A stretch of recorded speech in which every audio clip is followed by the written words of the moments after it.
দিছস? হ্যাঁ? ও অপু বিশ্বাস, অপু বিশ্বাসকে নিয়ে কথা বলব। হ্যাঁ, ওয়েট করেন। অপু বিশ্বাসকে নিয়ে অনেক কথা বলব।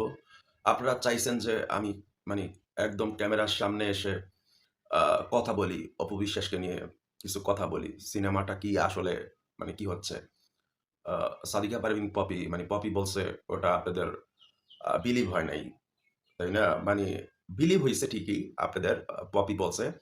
আ প্রবলেম হয়ে গেছে পপি বলছে যে সিনেমাটা ওরে টার্গেট করে বানানো হইছে। সিনেমাটার গল্পটা তো আপনারা জানেন না। আর গল্পটা তো আমি বলব না। গল্পটা কি আমি বলব? কি গল্পটা বলে কি আমি সিনেমাটাকে নষ্ট করার জন্য বলব? পপির ক্যারেক্টার কি আপনারা কি জানেন? তো যাই হোক, ১ম টিজারটা মানে আমরা মিনিমাম ২ টা টিজার ছাড়বো। সিনেমা লঞ্চ করার আগে একটা টিজার ছাড়বো। আর রিসেন্ট টাইম একটা টিজার ছাড়বো। ওই টিজারে অপু বিশ্বাসকে দেখা যাবে না। এমনকি অপু বিশ্বাসের নামও থাকবে না। ইভেন ইভেন ২য় টিজারেও অপু বিশ্বাসের নাম, অপু বিশ্বাসের ছায়াটাও দেখা যাবে না। এখন কি অপু বিশ্বাস সিনেমায় নাই? আচ্ছা, আপনারা বুঝতে পারবেন যে মানে ১ম টিজারটা ছাড়ার পর যে মানে পপির ক্যারেক্টারটা আসলে কি? কি নায়িকার ক্যারেক্টার নাকি অন্য কোনো ক্যারেক্টার? ঠিক আছে? হ্যাঁ, ওরে নিয়া গল্পটা শুরু সেটা ঠিক আছে। কিন্তু আপনারা ভুল ভাবছেন। ঠিক আছে? ও গোছিয়া কথা বলতে পারে নাই। আর ও ২ মিনিটের মতো কথা বলছে। তাও ও তো YouTube এর সামনে এসে কথা বলে না কখনো। আ আনএক্সপেক্টেড বলছে। আমি বলার পর আমি একবার একটু মানে চোখ বড়, বড় করে বলছি, "এই বলো।" তো বলছে। তো এখন আ আপনারা ওইটাতে তেমন একটা কোনো রিঅ্যাকশন করেন নাই। কারণ এক হইরে আরেক হইরের খানা দেখতে পারে? পারে ভাই, হ্যাঁ? পারে। আপনাদের অপবিশ্বাসের জন্য আপনাদের অনেক মায়া, অনেক দয়া। অপবিশ্বাসকে ভালোবেসে একদম উল্টিয়া-পাল্টিয়া একদম মানি সবকিছু লন্ড-ভন্ড কইরা ফেলেন। কই এই যে অপবিশ্বাসের গানটা যে ছাড়লাম, ঠিক আছে? অপবিশ্বাস যে গানটা গাইলো, ওই গানটার ভিউ এত কম কেন? ওই গানটার ভিউ এত কম কেন? হুম? বলতে পারেন? অথচ ওই গানটা যে ছাড়া হবে, তার আগে যে আমি বলছি, ওইটার ভিউ বেশি। কিন্তু গানের ভিউ কম। গানের ভিউ কম। আবার অনেকে বলছে কি এআই। আচ্ছা, জীবনে কখনো শুনছেন কোন সিঙ্গার, মানে সিঙ্গার না, মনে করেন সে কোন সিঙ্গার না। সে একটা গান গাইবে। সে একটা গান গাইবে। গান গাওয়ার সময় ভিডিও করতে, গান গাওয়ার সময় ও ভিডিওটা করে নাই। গান তো ও গাইছে মানে মনোযোগ দিয়ে চোখ বন্ধ করে একদম। ঠিক আছে? আর ওই স্টুডিওর মধ্যেই জাস্ট গিটারটা নিয়ে একটু মুখ নাড়াচাড়া করছে। আমরা ভিডিও করছি। ওইটার সাথে গানের সাথে বসিয়ে দিছি। এখন কি করব? গানটা ছাড়তে হইব না? সো এজন্য ওই লিপ সিঙ্ক মিলে নাই। এজন্য বলছেন এআই। এটা এই ভিডিও কি এআই মনে হচ্ছে নাকি? মানে আমাকে কি একটু ব্যতিক্রম লাগতেছে নাকি? আমাকে হ্যাঁ?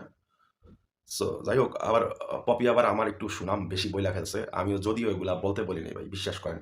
তো এটা আপনাদের একটু পছন্দ হয় নাই। আপনাদের একটু ইগোতে লাগছে যে পপি আমাকে নিয়ে কেন এত প্রশংসা করবে? আবার অপু বিশ্বাসের ক্যারেক্টার কি কম? মানে পপির ক্যারেক্টার কি বেশি? আরে পপির ক্যারেক্টার বেশি হলেও এখানে লাভ নাই। পপির ক্যারেক্টারটা কি আগে সেটা জানতে হবে আপনার। ওকে? ঠিক আছে? পপির ক্যারেক্টারটা কি? আর অপু বিশ্বাসের ক্যারেক্টারটা কি? আর ইন্দ্রনীল দাদার ক্যারেক্টারটা কি? ঠিক আছে? তো যাই হোক, এছাড়াও আরো অনেক শিল্পীরা আছে। তো আপনারা একটু কমেন্ট করে একটু জানাবেন। ভাই লাইক, কমেন্ট পাওয়া যায় ভিডিও তো ছাড়ি না। ছাড়ি, ভিডিও ছাড়ি, ভিডিও ছাড়ি। একটু প্লিজ বলেন। প্লিজ টেল মি আমি ভিডিও ছাড়ি, ভিডিও ছাড়ি না। কারণ আমি ভিডিও ছেড়ে কি করব? মানে YouTube এর টাকা, হ্যাঁ? টাকা, YouTube এর টাকা। আমার ১ম টিজার যদি আমার চ্যানেল থেকে চরকি থেকে যাবে, এসবিএফ থেকে যাবে, একসাথে আমার চ্যানেল থেকে যাবে ১ম টিজারটা। যদি আমার চ্যানেল থেকে ভিউ না হয়, মানে আমি জাস্ট ২৪ ঘন্টা দেখব।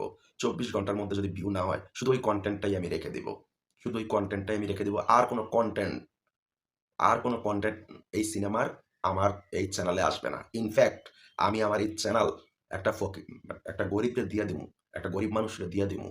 যে কিছু কইরা খাওয়ার জন্য। ঠিক আছে? আমার এই চেহারাটাও হয়তোবা দেখবেন না। যদি টিজার ভিউ না হয়। মনে করেন অপু বিশ্বাস সিনেমাতে নাই। মনে করেন অপু বিশ্বাস সিনেমাতে নাই। আরে ভাই এতদিন যাবৎ আপনাদের অপু বিশ্বাসকে নিয়ে কথা বলে যাচ্ছি। ঠিক আছে? অপু বিশ্বাসের হয়ে প্রতিবাদ কইরা যাইতেছি। ঠিক আছে? আমার কি অপু বিশ্বাস মানে আমার মানে মানে একদম কি উদ্ধার করে ফেলছে আমার যে অপু বিশ্বাসকে নিয়ে কথা বলতে হবে আমার? হ্যাঁ? কি? তবুও নিজের পার্সোনালিটি, নিজের মান, সম্মান বিসর্জন দিয়া আপনাদের অপু বিশ্বাসকে পক্ষ নিয়া আমি যুদ্ধ কইরা গেছি। আর আমার মতো যুদ্ধ, আমার মতো এত বাজেভাবে যুদ্ধ অন্য কেউ করে নাই। অন্য কেউ করে নাই। এটা বলতে হইব কমেন্টে আপনাদের যে ভাই ঠিক বলছেন কথাটা। আর আমি সাক্ষী প্রমাণ দিয়া কথা বলি। বলছিলাম না ঈদের আগে যে 'দুর্বা' সিনেমা, 'সিক্রেট' সিনেমা আসবে না, আসছে, আসে নাই। এবারও বইলা দিলাম, এই রোজার ঈদে অপু বিশ্বাসের 'দুর্বা' সিনেমা, 'সিক্রেট' সিনেমা আসবে না। এই রোজার ঈদে মানে আসতাছে ২০২৭ সালে। মানে এই রোজার ঈদে তো আমার সিনেমা আসতাছে। সো আমি কেন অপু বিশ্বাসের জিনিসটা হাইট রাখতেছি জানেন সিনেমার? আ 'লাল সারি' সিনেমা, 'চা বাগানের' সিনেমা, তারপর ওই যে জয় চৌধুরীর সাথে একটা সিনেমা, বাজে একটা সিনেমা করছে। ওই সিনেমাটা দিয়ে বেশি পইচা গেছে একদম। ওই যে কি লাল পোশাক-টোশাক পইরা। তো এখন যদি হলের দর্শক আগেই জানে যে এই সিনেমাতে অপু বিশ্বাস আছে, তাহলে তো মানে দর্শক হবে না। হ্যাঁ, দর্শক হবে, আপনারা যাবেন। তবে এই ভিডিওটা অপু বিশ্বাস ভক্তদের কাছে পৌঁছানো দরকার। ঠিক আছে? এই ভিডিওটা। কারণ অপু বিশ্বাসের ভক্তরা ঠিকই যাবে সিনেমা হলে। আর এখন যদি আমি টার্গেটটা অপু বিশ্বাসকে রাখি না, বিশ্বাস করেন সিনেমা হলে মানুষ যাবে না ভাই। যাবে না। কারণ অপু বিশ্বাস নিজেই এটার জন্য দায়ী।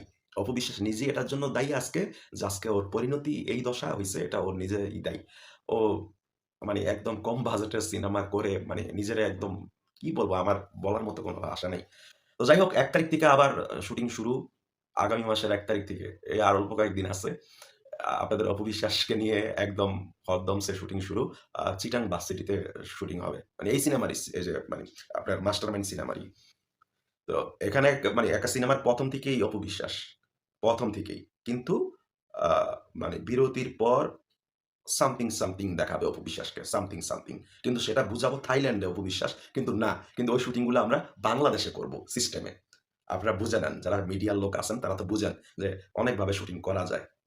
আর আমি ক্যামেরার সামনে আসতে চাচ্ছি না। কারণ হচ্ছে দেখেন ভাই আমার আ মানে এমনিতেই মান, সম্মান, ইজ্জত মানে নিলামে উঠছে, নিলামে।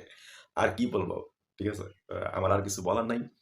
সো আ আপনারা অপু বিশ্বাসকে ভালোবাসেন, তাই না? অপু বিশ্বাসকে ভালোবাসেন? আচ্ছা একটা স্ক্রিনশট দেখেন তো। এখানে কি লেখা? Apu Biswas fan club. অপু বিশ্বাসের ফ্যান ক্লাবে অপু বিশ্বাসের ভক্তরা এসব ছবি আপলোড দেয় অপু বিশ্বাসের। আবার এআই দিয়া যে বানাইছে সেটার আ ওয়াটার মার্কটাও পর্যন্ত রিমুভ করে নাই। কত বড় গাধার বাচ্চা গাধা। চিন্তা কইরা দেখেন। ঠিক আছে? আরেকটা দেখেন। এগুলার প্রতিবাদ করবেন না। Facebook গ্রুপে যাইয়া মানে নিজের ফেসবুকটা ওপেন কইরা এই গ্রুপগুলা চার্জ দিয়া এগুলারে যাইয়া রিপোর্ট মারবেন না। ঠিক আছে? আমার উপরে গোস্সা কইরা থাকবেন। আমার কোন পার্সোনাল ভিডিও হলে, "না, এটা তো ইরফানের পার্সোনাল ভিডিও। এটা তো আ আ লাইক দেওয়া যাবে না। এটাতে তো অপু বিশ্বাসের কোন কথা নাই। এটাতে তো বুবলিকে ইরফান জুতা দিয়া পিটায় নাই।" আমি তো এসব আর করতে পারব না ভাই। আমি এখন মানে কোন পর্যায়ে চলে যাইতেছি এটা বুঝতে পারতেছেন? মানে একটু বুঝেন। ঠিক আছে? একটু বুঝেন। মানে পপি নিজে বলছে না যে ওর ভাগ্য বুঝতে পারছেন? পপি কিন্তু আমার বয়সে বড়। ২ বছরের বড়। পপি আমার বয়সে ২ বছরের বড়। তবুও আমরা বন্ধু বলেই নাম ধরে বলি দুজনকে। অপু বিশ্বাস আমার ছোট। আর পপি অনেক ছোট অপু বিশ্বাস। অনেক। ঠিক আছে? এখন আপনাদের ধারণা হইতে পারে যে কেন আমি এই আ মানে বেশি বয়সের নায়িকাকে নিছি। ভাই এই সিনেমার গল্পের মধ্যেই গল্পটাই এরকম যে মানে আমি তো মেইন নায়ক। তো নায়কের চাইতে নায়িকার বয়স বেশি। গল্পটাই এরকম। কথা বুঝতে পারছেন? ভাই এই সিনেমা ১৫ মিনিট দেখার পর মানুষ হলে বলব, "ওই যে বাংলা সিনেমা দেখতে আসছি।" দৈরি নায়ক-নায়িকার প্রেম হইয়া গেছে, গান শুরু। কিন্তু ঠিক ৩০ মিনিট পর চোখ পুরো স্ক্রিনের দিকে। ১ সেকেন্ডের জন্য স্ক্রিন থেকে সরাবে না মানুষ চোখ। ১ সেকেন্ডের জন্য। সবগুলো লোক বোম্বাইয়ের বোম্বাইয়ের প্রোডাকশন এর কাজ করার লোক। ঠিক আছে? ক্যামেরার পিছনে যারা কাজ করছে। আমরা কত কষ্ট করে শুটিং করছি, টিজারটা দেখলে বুঝতে পারবেন। একটা গানও ছাড়বো, আরো অনেক পরে ছাড়বো। এটা তো এত তাড়াতাড়ি না এগুলা। তো আর অপু বিশ্বাসের গানই মাত্র ৩ টা। ঠিক আছে? একটা গানের মধ্যে অপু বিশ্বাস সবাই আছি আমরা। ওটা হলো একটা বার ডিস্কোর মধ্যে গান। কথা বুঝতে পারছেন? ওটা বাংলাদেশেই শুটিং করব সেট বানিয়ে। তো মানে ডান্সের গান। সবাই থাকবে ওটাতে। আর একটা হলো অপু বিশ্বাসের সাথে আমার রোমান্টিক গান। ওটার গল্পটাই ডিমান্ড করে যে ও মানে বাংলাদেশে আছে, বাংলাদেশে থেকে আমার সাথে রোমান্স করতেছে স্বপ্নে। ঠিক আছে? মানে স্বপ্নে ইয়া চিন্তা করে না যে আমি ইরফানকে ভালোবাসি এরকম। আর পপিকটা অবশ্যই থাইল্যান্ডে। থাইল্যান্ডে আমরা শুটিং করেও ফেলছি। গান অলরেডি গান কেন মানে পুরো সিনেমার বেশিরভাগ কাজই হয়ে গেছে। এডিট প্যানেলে চলে গেছে বোম্বাইয়ে। এসকে মুভিজ সরি এসবিএফ, চরকি আর আমার ফিল্ম ইনফোস। যদি প্রথম টিজার ভিউ না হয় তাহলে আর একটা কন্টেন্টও ছাড়বো না। আমার চেহারাও দেখবেন না। জাস্ট চ্যানেলটা কোনো গরিব মানুষরে দিয়ে দেবো। ঠিক আছে? কমেন্ট করেন ভাই লাগলে চ্যানেল। ঠিক আছে? কসম দিয়ে দিমু। আল্লাহ হাফেজ।